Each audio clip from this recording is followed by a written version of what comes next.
بسم اللہ الرحمن الرحیم یا ایہا الذین آمنوا ان جاءکم فاسق بنبأ فتبینوا۔ میرے دوستوں اور بھائیوں، آج کل سوشل میڈیا پہ اقرار الحسن صاحب کی ویڈیو نے ایک ہنگامہ کھڑا کر دیا، اور اس ویڈیو کے اندر اقرار الحسن سجادہ نشین استانہ عالیہ بلاوڑ شریف پیر حق خطیب حسین بادشاہ کے خلاف انہوں نے یہ ویڈیو بنائی، الزامات لگائے اور ان کے آستانے کو برائی کا اڈا کہا، اور حق خطیب حسین بادشاہ کو کہا کہ یہ شعبدہ باز ہے، یہ ٹرکس کرتا ہے، یہ روحانیت کے نام پہ منجن اور چورن بیچتا ہے، لوگوں کو بیوقوف بناتا ہے۔ حالانکہ اقرار الحسن صاحب وہ انسان ہیں کہ ماضی میں انہوں نے سرعام سے اتنی شہرت حاصل کی کہ پاکستان کے ہر مرد اور عورت کے دل میں اس کے لیے محبت تھی کہ یہ مافیا کو بے نقاب کرنے والا آدمی ہے، اور یہ ڈھونگی عطائی ڈاکٹر ہوں، پروفیسر ہوں، 2 نمبر پیر ہوں، 2 نمبر مولوی ہوں، 2 نمبر اسسٹنٹ کمشنر ہوں، رشوت خور افسران ہوں، جتنے بڑے سرکاری عہدوں پہ فائز ہوتے تھے، اقرار الحسن کی یہ روایت رہی ہے کہ اقرار الحسن ٹھوس ثبوتوں کے ساتھ میدان میں خود اترتا تھا اور اپنی پوری ٹیم کو دن رات ایک کر کے شواہد کے ساتھ اس آدمی کو ایکسپوز کرتا تھا، اور وہ شخص بھی آگے سے حیران ہو جاتا تھا کہ اس آدمی کے پاس تو میری ویڈیو ہے۔ اب ہم دیکھتے ہیں کہ اس ویڈیو کے اندر اقرار الحسن صاحب نے اپنی روایت توڑ دی ہے۔ حالانکہ قرآن مجید فرقان حمید کے اندر اللہ پاک فرماتے ہیں، ایمان والو جب تمہارے پاس کوئی فاسق خبر لے کے آئے اس کی تحقیق کرو، چھان بین کرو، ایسا نہ ہو کہ بعد میں اس خبر کو آگے پھیلانے میں یا اس کے اوپر یقین کرنے پہ تمہیں ندامت ہو جب سچائی سامنے آئے۔ حضور نبی کریم صلی اللہ علیہ وسلم فرماتے ہیں، کفا بالمرء کذبا ان یحدث بکل ما سمع، کہ انسان کے جھوٹا ہونے کے لیے اتنا ہی کافی ہے کہ انسان ہر سنی سنائی بات آگے پھیلا دے۔ اقرار الحسن صاحب، آپ نے صحافتی اقدار کو روند کر، آپ نے صحافتی اصولوں کی دھجیاں بکھیر کے، آپ نے اس ویڈیو کے اندر نہ کوئی گواہ پیش کیا، نہ کوئی ثبوت پیش کیا، نہ کوئی آپ نے حق خطیب حسین کے آستانے کے اندر کی خفیہ ریکارڈنگ کی، نہ اس کے اندر آڈیو ثبوت ہے، نہ ویڈیو ثبوت ہے، نہ آپ نے یہ دکھایا کہ اندر موالی ہیں، چرسی ہیں، بنگی ہیں، شراب کا دھندا ہے، یا اندر عصمت دریاں ہوتی ہیں، یا وہ لوگوں سے لاکھوں روپے بٹورتا ہے، یا وہ لوگوں کے ساتھ اسکیم کرتا ہے۔ چاہیے تو یہ تھا کہ آپ اس کے اوپر الزام لگاتے تھے، آپ اپنی روایت کے مطابق ان لوگوں کو، ان فیملیز کو سامنے لے کے آتے ہیں جن کے منہ سے کیلی نکلی ہیں، بلٹ نکلے ہیں، جن کے منہ سے اس قسم کی جو ہے نا میٹل نکلا ہے، تو وہ لوگ آگے کہتے ہیں کہ ہمیں حق خطیب نے پیسہ دیا، ہمیں دھمکایا، ہمیں پریشرائز کیا، ہمیں بلیک میل کیا، یا وہ اتنا باثر آدمی ہے، ڈان آدمی ہے، گن پوائنٹ میں ہم سے انہوں نے یہ کام کرواتا ہے، ہمیں دیہڑی دیتا ہے۔ وہ اس قسم کے پروف آپ لے کے آتے ہیں تو ہم آپ کو ماضی کی طرح دونوں ہاتھوں سے سلوٹ کرتے ہیں، لیکن ہم پریشان ہیں۔ سب سے پہلی غلطی تو آپ نے یہ کی ہے کہ آپ کے پاس، آپ کے ساتھ اس ویڈیو میں کوئی روحانی ایکسپرٹ نہیں ہے، کوئی ایسا سجادہ نشین جو عامل ہو، پیری طریقت ہو، جو حق خطیب کی طرح فیمس ہو، جس کے پاس خلق خدا آتی ہو، لوہا لوہے کو کاٹتا ہے۔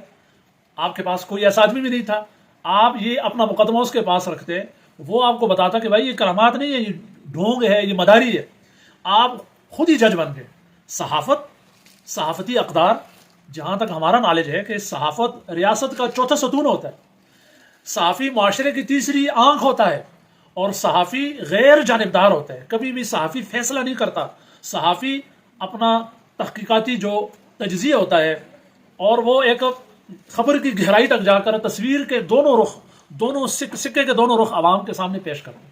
یہاں تو آپ خود ہی ایکٹر ہیں، آپ نے وگ بھی لگائی ہوئی ہے، آپ نے حق خطیب کی طرح ٹوپی پہنی ہوئی ہے، اور آپ کہہ رہے ہو یہ ٹرکس ہے، اور وہ ٹرکس بھی آپ نے نہیں کر کے دکھائی۔ آپ سے تو وہ مداری اچھے ہیں، کراچی کے، لاہور کے، پنڈی فیصل آباد کے، کہ جو ایک کبوتر دکھا کے ٹوکری کے نیچے سے 3 نکالتے ہیں۔ وہی ٹرکس ہوتی ہے، اس کے اندر بھی آدمی انگلی دانتوں میں رکھ لیتے ہیں، یار یہ کیا کام کر دیا۔ اپنے آدمی کے منہ میں خود ہی کیلی رکھنا، سوئیاں رکھنا، اور ایک ایک کر کے نکالنا، اور یہ کون سی ٹرک ہے بھائی؟ ٹرک تب ہوتی جب آپ اپنے آدمی کو پیش کرتے، آپ کہتے کہ بھائی یہ میرا آدمی ہے، اس کا منہ دیکھو، منہ کھلا ہے، کوئی میٹل نہیں ہے، کوئی اس کے اندر سوئی دھاگا کچھ بھی نہیں ہے، چائے پلاتے، پانی پلاتے، بات کرتا وہ آدمی۔ اس کے بعد آپ کہتے دیکھو اب میں اپنی ٹرک سے، شعبدہ بازی سے، میں حق خطیب سے زیادہ پاور والا ہوں، تو یہ کام میں بھی کر سکتا ہوں۔ منہ کے اندر سوئیاں نکال کے ڈال کے خود ہی نکالنا، یہ کون سی ٹرک ہے میرے بھائی؟ پھر میرے بھائی آپ نے اپنی روایت سے، صحافتی اقدار سے ہٹ کے اتنی ایمرجنسی میں یہ ویڈیو بنائی، پھر آپ کی ویڈیو کے نیچے جتنے بھی لوگ کمنٹس کرتے ہیں، ہم نے ایک ایک کی پروفائل چیک کی ہے۔ بطور مفتی ہمارا فرض ہے کہ ہم دونوں اشخاص کا بیک گراؤنڈ بھی دیکھیں، ان کی سابقہ زندگی بھی دیکھیں، تب جا کے ہم کوئی شہادت دیں، کوئی گواہی دیں، کوئی حکم شرع دیں۔ تو آپ نے اتنی جلدی ویڈیو بنائی ہے، اتنی جلدی ویڈیو بنائی ہے، اور آپ کے اس ویڈیو کے اوپر آپ کو مجاہد اسلام کہنے والے زیادہ تر نجدی ہیں، محمد بن عبد الوہاب نجدی کے پیروکار ہیں، جو روحانیت کو مانتے نہیں۔ وہ آپ کو کہہ رہے ہیں اقرار بھائی آپ مجاہد اسلام ہو۔ دوسرے نمبر پہ آپ کو خارجی لوگ، معتزلہ، یہ ایسا فرقہ تھا کہ جو کرامات کو مانتے ہی نہیں تھا، کرامات کا منکر ہے۔ اور اسی طریقے سے پاکستان کے اندر دیگر لوگ ہیں، یعنی قادیانی ہیں، چونکہ حق خطیب حسین تاجدار ختم نبوت کا نعرہ کہتا ہے، قادیانیوں کو تو اس سے بڑی تکلیف ہے،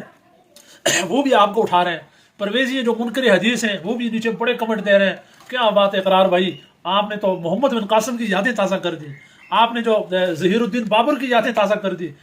آپ نے احمد شاہ ابدالی کی یادیں تازہ کر دی۔ اقرار الحسن صاحب، آپ کوئی پیر نہیں ہو، اسلامی اسکالر نہیں ہو، آپ کوئی عامل نہیں ہو، آپ ایک صحافی اور اینکر پرسن ہو، اور آپ نے کبھی بھی اپنی زندگی میں یہ نہیں کہا کہ میں فلاں ایس ایچ او کو چیلنج کرتا ہوں، وہ مجھے بلائے، اسسٹنٹ کمشنر کو یا فلاں پیر کو میں چیلنج کرتا ہوں۔ آپ نے جس کو بھی ایکسپوز کیا ہے، بہروپیہ بن کے گئے، اپنی ٹیم کو بھیجا، آپ کے ٹیم ممبر مرد بھی ہیں، خواتین بھی ہیں۔ آپ دیکھیں نا، آپ کینیا کے اندر گئے حال ہی میں، اور کینیا کے انٹیلیجنس، آپ نے ان کے اندر ہیڈ کوارٹر کے اندر، ان کے آفس کے اندر، اور انٹیلیجنس جو آفیسر تھا اس کی آپ خفیہ ویڈیو بنا رہے ہیں، کتنا بڑا رسک ہے۔ آپ یعنی اگر کرنا چاہتے ہیں کوئی کام تو آپ کے پاس بڑے ذرائع ہوتے ہیں، بڑے ذہین ہیں، آپ کے پاس بڑے طریقے ہیں۔ پھر آپ نے ارشد شہید کی وہ گاڑی تھی جو گورنمنٹ نے سیل کر دی تھی، آپ اس کے اندر تک جا کے پہنچے، تو آپ بلاوڑا شریف کیوں نہیں گئے؟ بلاوڑا شریف اسلام آباد کے بغل میں ہے بھائی، کوٹلی ستیاں، جہاں ہندو کو بھی آنے کی اجازت ہے، عیسائی کو بھی آنے کی اجازت، دیوبندی، بریلوی، شیعہ، جہاں عربی، اجمی، جہاں آپ کے کئی صحافی گئے ہیں، انہوں نے حق خطیب کی ریکارڈنگ کی، سوالات کیے، کتنے صحافی آپ کے گئے ہیں۔ اویس ربانی صاحب نے پورا انٹرویو لیا ہے، اویس ربانی نے ایک ایک اعتراض اٹھایا، اور حق خطیب سینہ چوڑا کر کے آنکھوں میں آنکھیں ڈال کے ہر بات کا جواب دے رہے۔ یہ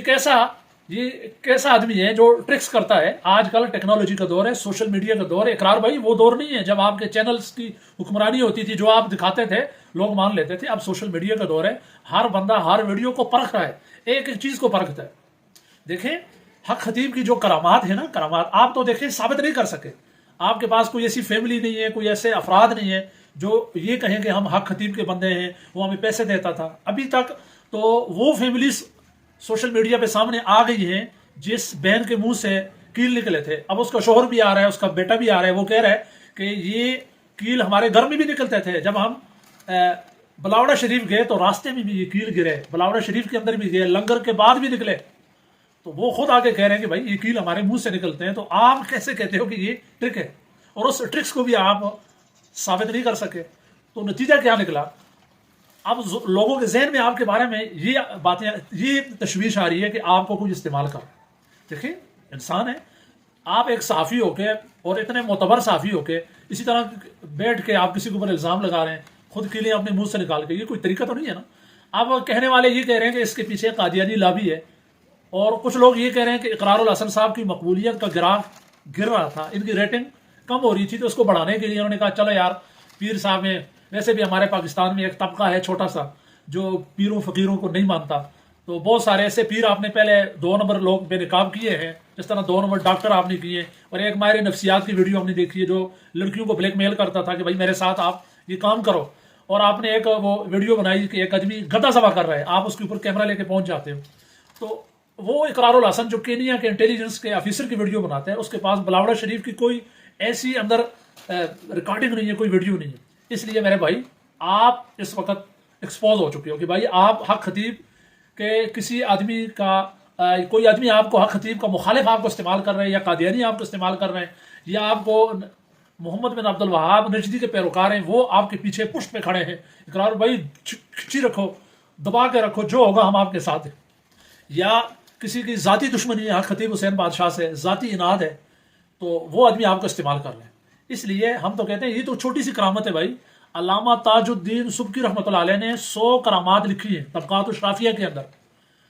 اور یہ کرامت تو کچھ بھی نہیں ہے حق خطیب کی۔ قرآن مجید فرقان حمید کے اندر حضرت زکریا علیہ السلام کا ذکر ہے، کلما دخل علیہا زکریا المحراب وجد عندہا رزقا۔ جب بھی حضرت زکریا جائے نماز پہ آتے تھے حضرت بی بی مریم رضی اللہ تعالی عنہا کے پاس بغیر موسم کے پھل، وہ کہتے تھے